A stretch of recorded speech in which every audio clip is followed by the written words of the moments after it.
We all have 2 points of sound receptors placed on either side of our head. Yeah, your ears. But how do those 2 simple points figure out which direction sound is coming from? This episode of TestTube 101 is brought to you by the United States Air Force.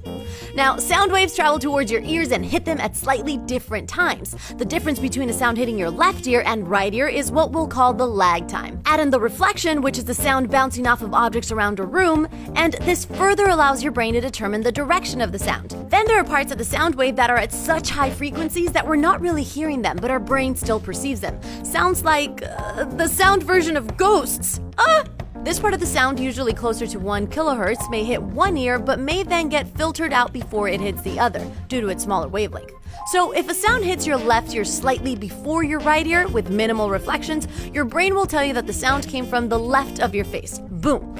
But if a sound hits your right ear just before your left ear combined with some reflections that have bounced back from the wall in front of you, well then the sound probably came from behind your right shoulder. That's pretty smart of your ear to know that reflections from one wall had to come from the opposite wall. Kinda genius, actually. Well, for a hairy, fleshy conch shell.